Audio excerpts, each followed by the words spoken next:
90% दिव्यांग होने के बावजूद विभिन्न प्रतिभाओं के मालिक। कभी कभी हमारे जीवन में हमारी कल्पना या इच्छा के अनुरूप कुछ चीजें नहीं घटती। हमारा जीवन एक खेल है, उसका हमें भरपूर आनंद लेना चाहिए। अपने जीवन के हर पहलू को हमें उसके वास्तविक रूप में स्वीकारना चाहिए। साथ ही जीवन में सफल होने के लिए हमें जीवन की प्रतिकूलता को एक अवसर में बदलना होगा।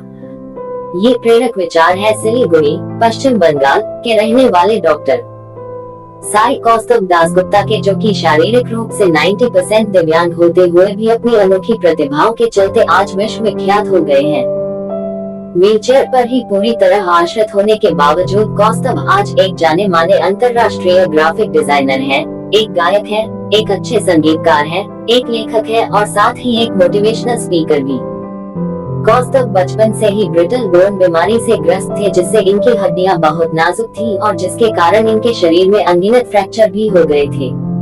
लेकिन फिर भी अपने शरीर की इन विषमताओं को बड़े ही सहज भाव से स्वीकारते हुए कौस्तुभ ने अपने जीवन को अच्छी तरह जिया। अपने 27 साल की उम्र में इन्होंने हर क्षण ही कठिनाइयों का सामना किया है।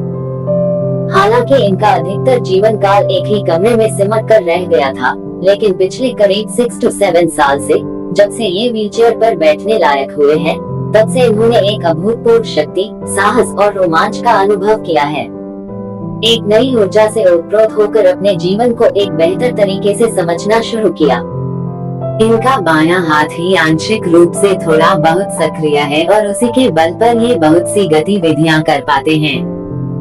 अपनी एक ही उंगली के सहारे ही इन्होंने 52 सेकंडों में 28 शब्द टाइप कर एक रिकॉर्ड स्थापित कर लिया है, जिसका उल्लेख Limca book of record, India book of records 2018, Asia book of records आदि में है।